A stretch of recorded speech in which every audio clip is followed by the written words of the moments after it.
2.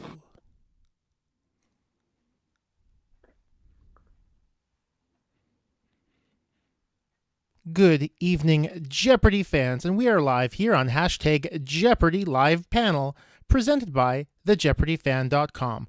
Once again, and as always, I am Andy Saunders, and I'll be moderating tonight's discussion here on hashtag Jeopardy Live Panel. I've got a pair of contestants from the last week's worth of games. Actually, both of them made their debut, as it were, on the show on Monday. So I'll introduce the two of them as per when they were introduced on the show, I believe. So my first introduction, by way of being at third podium, Regis Michelena. Thanks for joining us, Regis.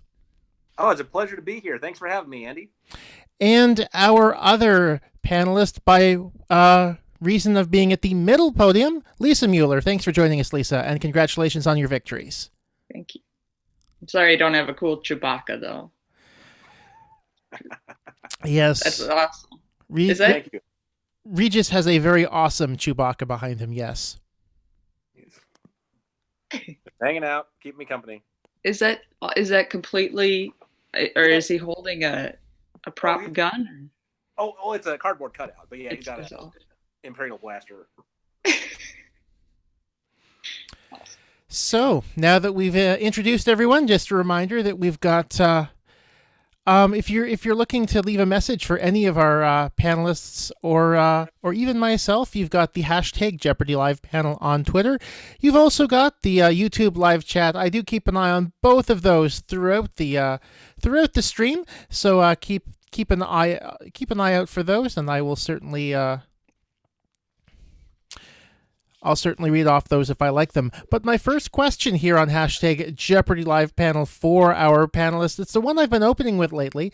So, Regis and Lisa, most Jeopardy players start out as Jeopardy fans, and most Jeopardy fans have an origin story, as it were, as to how they became Jeopardy fans. So, Regis and Lisa, how did you both become Jeopardy fans in the first place?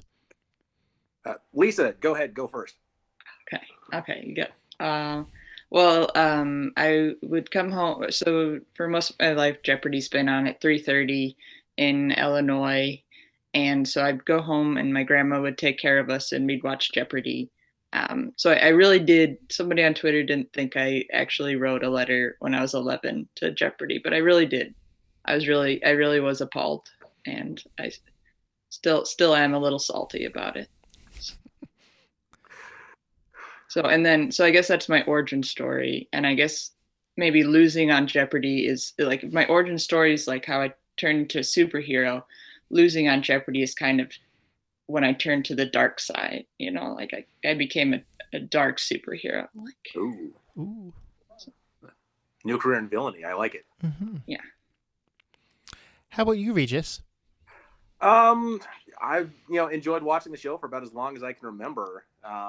Always enjoyed trivia and learning stuff in school and trying to prove I was smarter than everybody else. I'm sure I was a giant pain in the ass when I was much younger.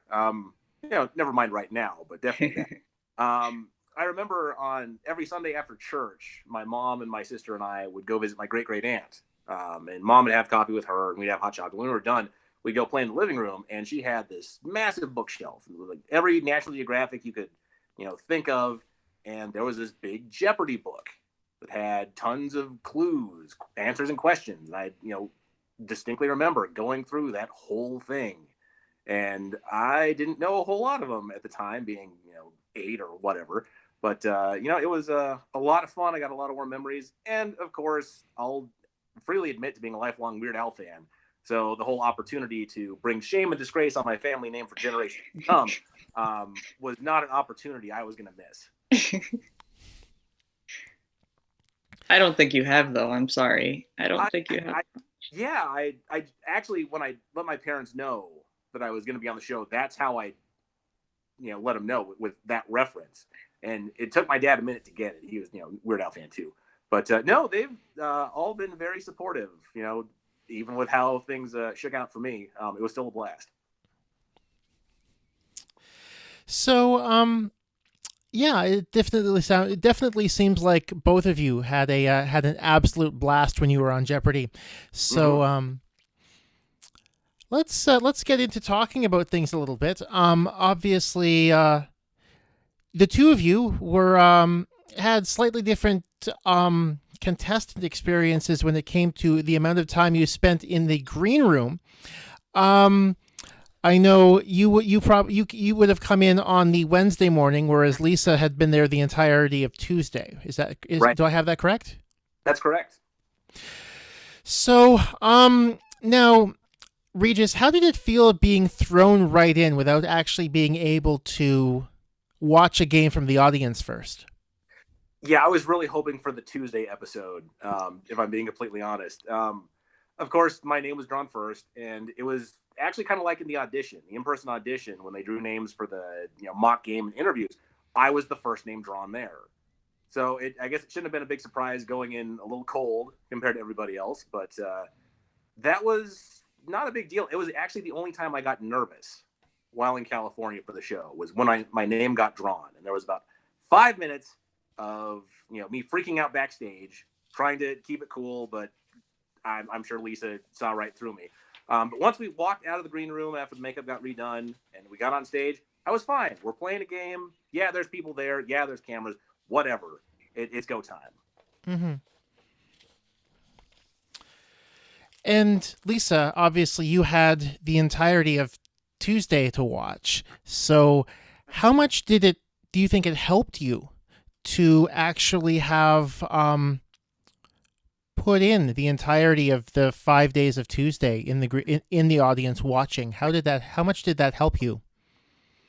I think it helped me a lot because I mean, I got to watch, not only did I get to watch 5 episodes there, but I also got to have all of the extra buzzer. They'll do buzzer practice in the morning, and then I think they do it in the middle of the day too. So I got all of that, and then again Wednesday morning. Um, so yeah, just seeing, and then I think also, yeah, I think that really helped a lot. That's really good to hear, and I think it's interesting how I know Buzzy Cohen has a bit of a theory on how much having the extra buzzer practice certainly helps out he certainly feels that it helps his own regular games to have had the extra time in the studio as a local alternate even. So Yeah, I imagine it would. That was definitely the biggest challenge for me was the buzzer. I'm sure everybody says that. That's the hardest part because it's not just, oh, I know the answer to this at home, armchair champion. It's, there's two other telegenic nerds right next to me that are quick on the draw. And yeah, they aren't giving you any slack. So it's a little extra practice would have been nice, but, hey, it is what it is. mm-hmm. Do you think you did figure it out eventually, Regis, I got there. or? I hit it for a little bit. I had a little bit of a, got into the swing of it a little bit at one. I think we actually. Oh, Regis, Nope, I'm here. Call came in on the phone. I apologize.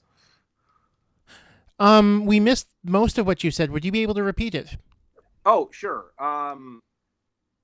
Lisa's question. Yeah, I think I eventually did kind of get a little bit of a groove with the buzzer. It may have been a little too late, but we got there. I apologize for blanking out. I had a call come in on the phone. No, that's okay. Now the way it's interesting the way the stats turned out. In your the game you were in together. It was actually pretty even. Rahul got in 15 times, and the two of you got in first 14 times. So from the buzzer perspective, it was a relatively even game. The scores, on the other hand, didn't quite bear that out quite as much, mostly because of the daily doubles. Again, you Yeah. had very much different experiences with the daily doubles. Can you kind of talk about getting the calendars mixed up, Julian and Gregorian, and also maybe talk about how your experience was bouncing back after going down to zero late in the Jeopardy round? Sure. Well, it wasn't so much getting them mixed up as I completely blanked on Julian. I knew there was Gregorian and there was the other one. I just couldn't come up with the other one. So an actual guess is better than pulling something complete out of thin air. So obviously it didn't work. It was wrong. But no, it's I knew going in, and they talked about it in the preparation beforehand, that there's no reason really not to go big if you hit the daily double in the Jeopardy round, because 2/3 of the money is still on the board in the double Jeopardy round. There's plenty of time to come back if you botch it, and if you hit it, hey, you're sitting that much better going in. So no regrets. I was gonna make it a true daily double regardless had I hit that one. So I got to. I went down swinging. I'm okay with that. Yeah. Now, obviously, you had slightly better luck on your daily doubles, to the point where Jeopardy decided they were going to make a video of you, let's bet it all the whole time. So, Lisa, how much of that was inspired by Alex Jacob? A lot of it was. I didn't realize, and I mean, I planned to say, I guess, true daily double or whatever, and then it just came out that way. So I guess I probably did watch a lot of his games, and yeah, I think I was pretty influenced.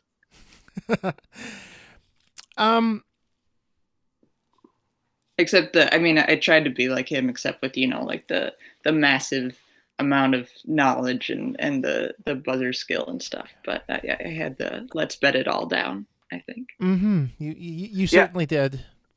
I just got to say, Lisa, that true daily double late in Double Jeopardy in our game, I was shocked you did it, but bravo, it paid off. I don't think I would have had the guts to do that. Oh. Well, I think part of it was watching 5 games and seeing like, oh, like this is. I'm going to have to make a big, if I want to get anywhere, I'm going to have to make a big wager, because I'm, I think I got like one of the final Jeopardies out of the 5 the previous week. So I was like, okay, I'm just going to, try to go big. And I'm lucky that I got I think I got the easiest, definitely the easiest daily double, and something that was so geared towards me. So. I guess with your being a librarian, A Raisin in the Sun was well within your knowledge base. Yeah, and it's a great poem also. Okay, so let's change gears a little bit. This question's kind of just for Lisa. Obviously, and this kind of ties in with your interview, your final interview. Obviously, Paris Themin, Mike Teavee from Willy Wonka and the Chocolate Factory, was a contestant that you shared a green room with. Now, being that the topic of your third interview with Alex was, it had a little bit to do with that movie. How much of a shock was it when you realized who he was? Yeah, it was. I was sitting in the makeup chair, and Maggie said, I don't know why she said, she brought it up, but she said, oh, and Paris, played Mike Teavee in the 1971 Willy Wonka film. And I was like, okay, no matter what happens, this is amazing. This is awesome. And everything's worth it, because I love that movie. And he was so nice and so much fun to watch on Jeopardy. And so it was so cool to meet him. Are you disappointed you didn't get to play him? Yeah, that would have been awesome. Yeah, but that would have been really cool. He did so well. So there's nobody I really wanted to play, because everybody was so good. And like, I was afraid of them. I was afraid of everyone. I was afraid of you, Regis. Oh, I'm not trying to make light of that. One of my favorite things about this whole experience was interacting with the contestant pool as a whole, because we had a college student, Daniel, we had a couple retirees, we had everything in between from all over the country, and every single person belonged in that green room together. There was no person where, well, I felt personally where that guy's just going to completely smash everybody he faces.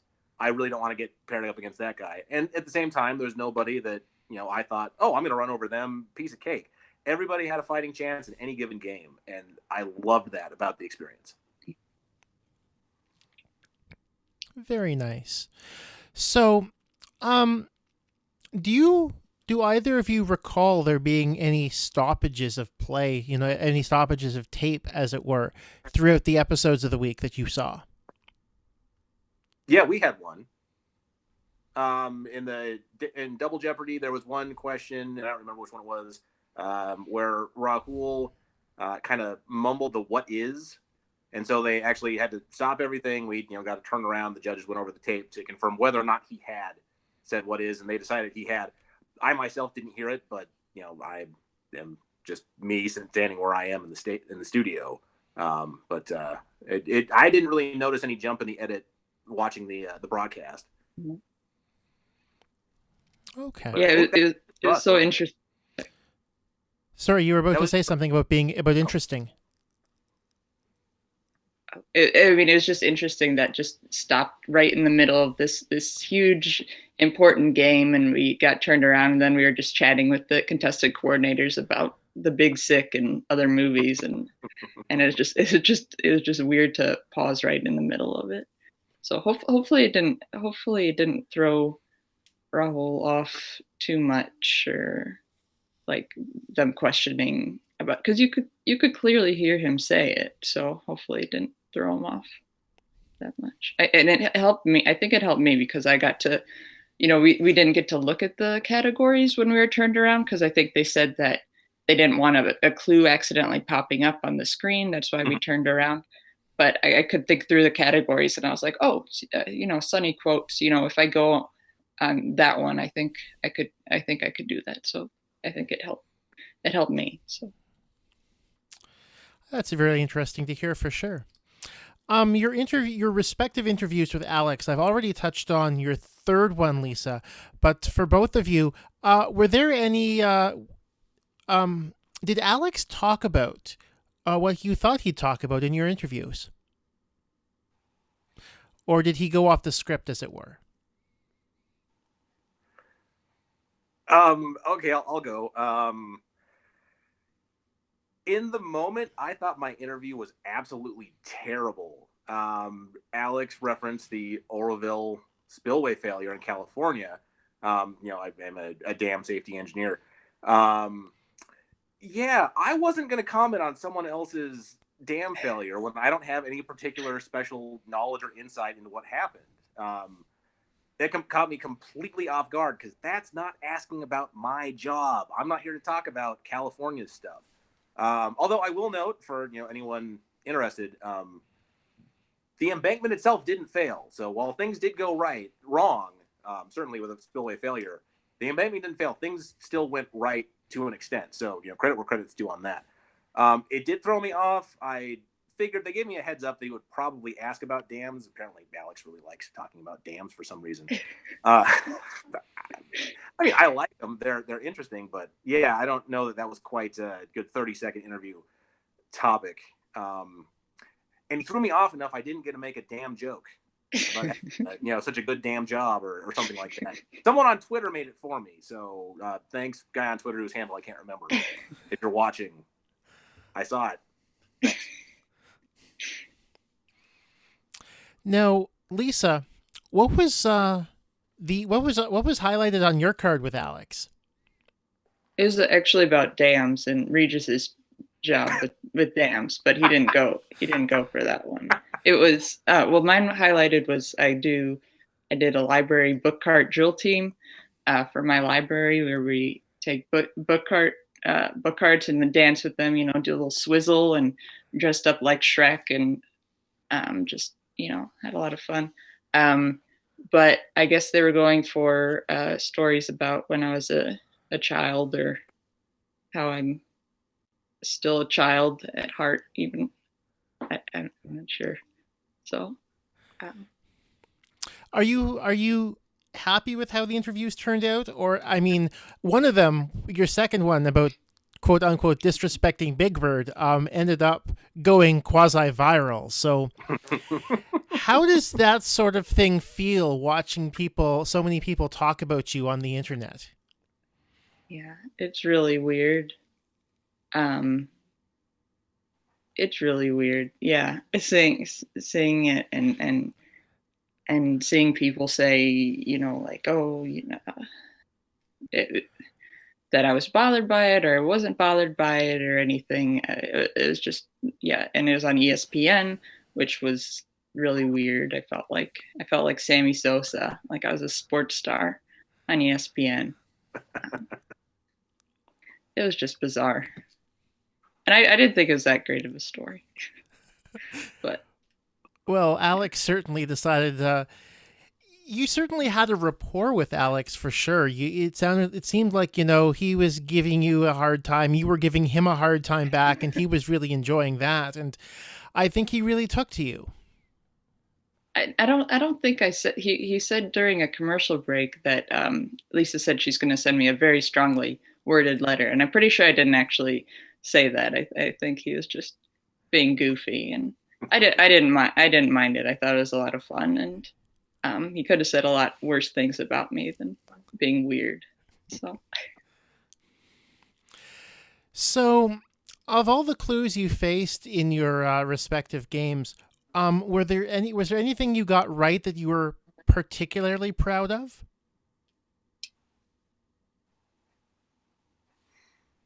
I was kind of stoked that I was able to pull out Munchausen and Quisling. Um, hey, way to go listening to Elvis Costello. That paid off there. That's yeah. One I should have buzzed in on in the soups was goat. My dad and I had actually had a conversation before I did the taping about how he hates it when people guess after the other two contestants get something wrong. If they don't know it, why are they buzzing in? They're up that much effectively already. Just keep your mouth shut. And so that came up, and I'm thinking, it has to be goat, right? It can't be pork. Pork doesn't make any sense. It has to be goat. But I didn't bite, and so that's what I get for listening to my dad. Now, what are you most proud of, Lisa? The Peter Principle. I got the Peter Principle right. I think I've heard of that once in my life at trivia. We got it wrong. We said it's the Dilbert Principle. So I just always remembered that, and somehow I pulled it out of my brain. Very nice.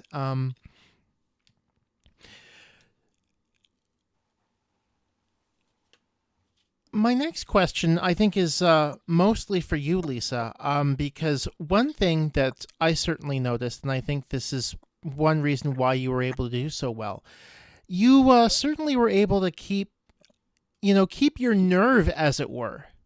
A lot of contestants, when they get on stage, they fall to, they succumb to the pressure, and they do things that because everyone.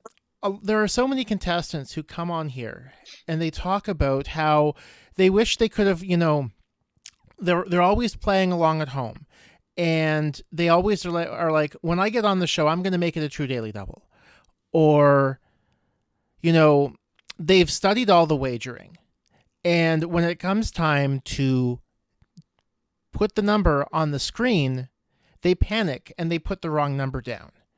So one thing that you did differently is you were able to keep your nerve, Lisa, and play the game like so many contestants wished they would be able to play the game.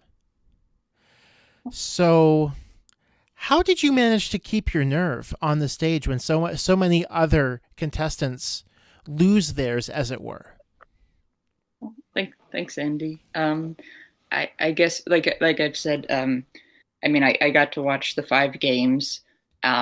So I think watching that and seeing that I wasn't doing that great, and the games on TV on Monday and Tuesday were Lakedra Pam, and she was amazing, and she seemed so calm and cool, and I was like, oh, I'm never gonna do as well as her. So I guess just all those things. I was like, well, you know what? I'm just gonna have fun. I'm gonna try to have fun.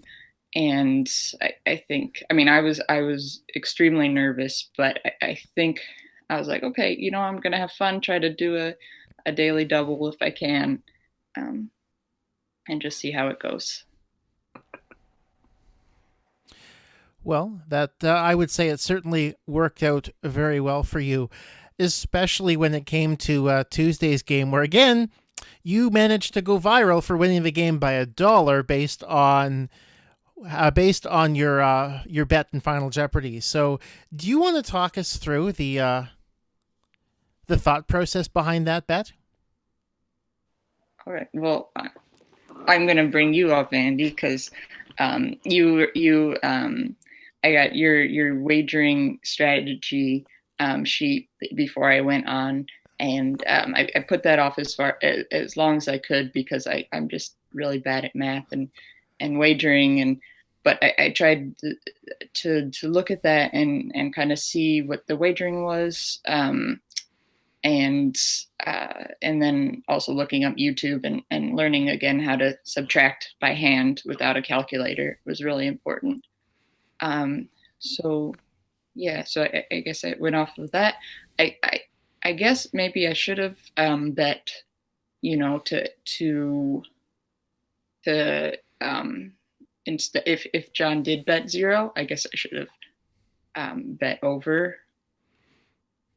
But I guess I was kind of chickened out about betting a lot of money, I guess. I mean, it's certainly something that is you could have certainly done that, and it would have helped. That being said, a $0 wager from the leader in that position is incredibly rare, if not unprecedented. So, defending against something that very rarely or doesn't happen, it's like, well, I think I saw one person somewhere on the internet say it's like hitting on 20 in blackjack, being like, well, the next card could be an ace. So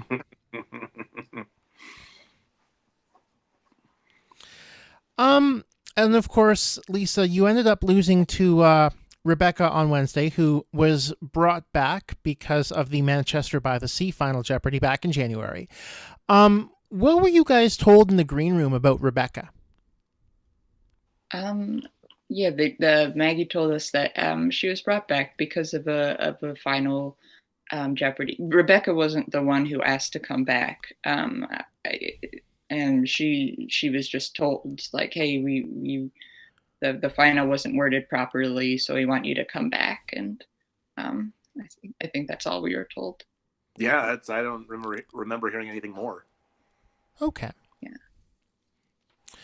So I suspect only one of you will be able to answer my next question because, well, actually, Regis, did you stay to watch Tuesday or Wednesday after your Monday game? I did. Okay. But you obviously left at the lunch break, though.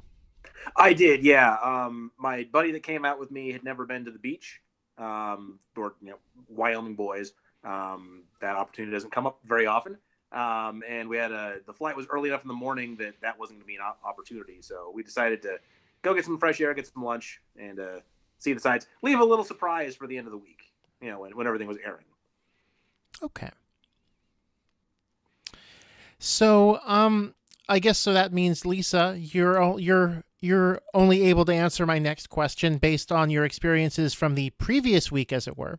So my question for you, you got the opportunity to have lunch at the Sony commissary on their dime the previous week. So what did you end up having for lunch? Just a small salad. I was nervous. I was so nervous, and then smart water because I was trying to be smart. And then I bought a chocolate bar for later. Okay. Very nice. And by the way, we have looks like a member of your fan club, Jessica Cantrell, in the Jeopardy live panel hashtag with a hashtag Lisa is a 10. In case some of the other listeners are wondering, that I would say that is a long-standing inside joke. Yeah. And to be honest, I was actually hoping we were going to win 10 games so that inside joke could be made after the 10th victory. So I was hoping to. Mm-hmm. Did either of you happen to have any watch parties when your shows were airing? Did you, Regis? I did not. I just came home and watched it with my wife and kids. Because they moved everything up 2 weeks, I was actually scheduled to be in Sacramento for a training when the show was going to be on the air. So I hadn't planned anything. I let all my coworkers and friends and family know, and I know that a bunch of people watch stuff, but I really didn't wind up doing anything with the schedule change. Just got some beer and went home and was super relieved at how good the interview wound up looking. Yeah, it was great. It wound up okay. That was the one thing I was worried about. I can let people watch me lose, real bad all day long. That's fine. But the interview, I was able to show my face at work the next day. You did great the whole game. Yeah, I had a watch party at my college where I went for undergrad, and my dad works there, and so it was good to see some professors of mine and some people I worked with when I worked at my college library. So that was really cool. Nice. A comment from another member of the Lisa fan club on Twitter, Natasha, going smart water and chocolate because Lisa is smart and sweet.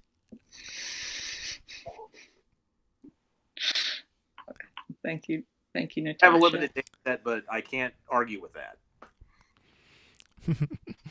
I'm not sure anybody can argue with that. That's for sure. How different is it watching Jeopardy now in late March, compared to December when you taped?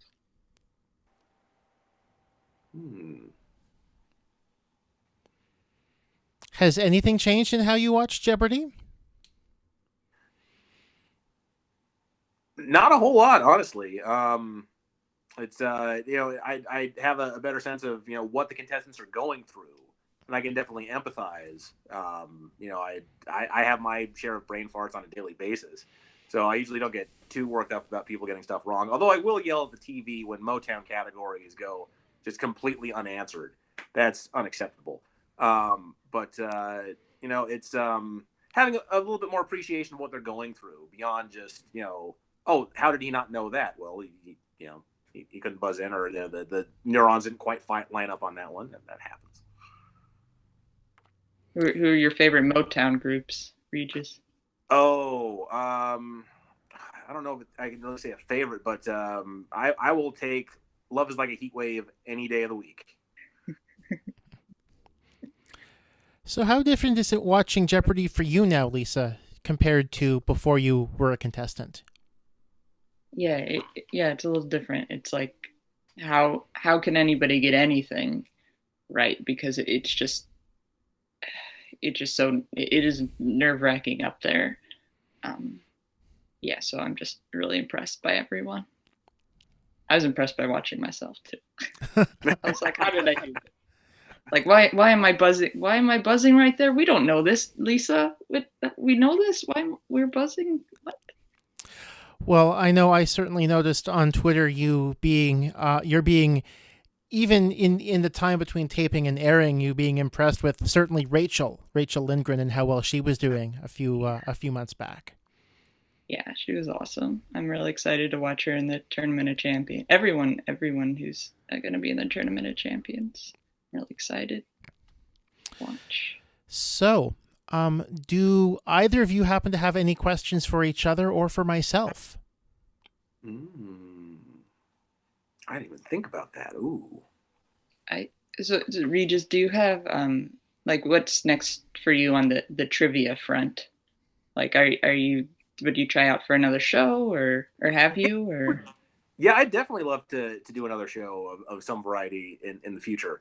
I have two very small children. I have a 2.5-year-old and a 2.5-month-old, and I have no free time right now. It is just really sad. So I don't get to go out and do trivia on a regular basis or anything.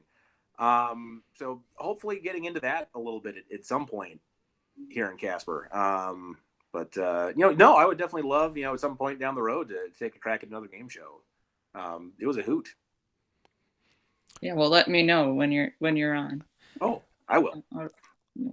So Lisa, what about you? Yeah, I was about to say, what about you? Is Jeopardy it, or do you have anything else you'd like to be on?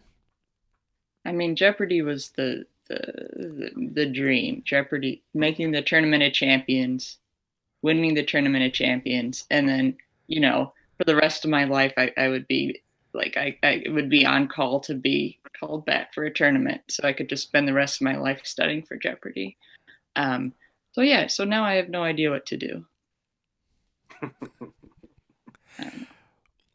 Well, I'm sure game shows will continue to come along. That maybe one or two of them might tickle your fancy at some point.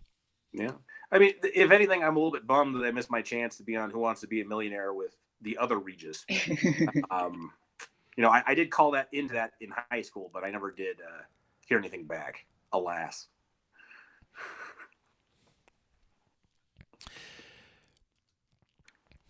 So, by the way, one thing Matt Carberry has said on the YouTube live chat, in case Lisa needs to write a strongly worded letter after this panel, what's the postal code for my hometown of Guelph?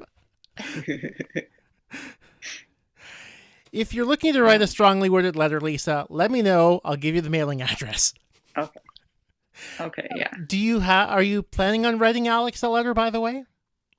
I did, but it was I think it was a nice letter. I did call him.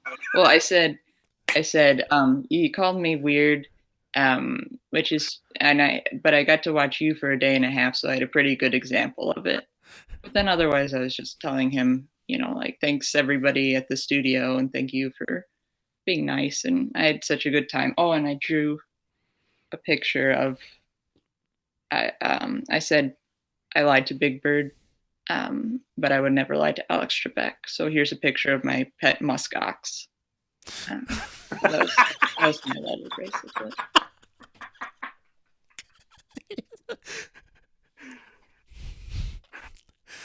Well, he loves muskox, right? That's his favorite animal. That is very much his favorite animal. Yes. You've learned well. That is for sure. Oh my! I'm sure. Has he? I should say, has he responded to your letter? No, but I'm sure he gets a trillion letters. So, shout out to Mark. But yeah, so I'm not expecting anything. But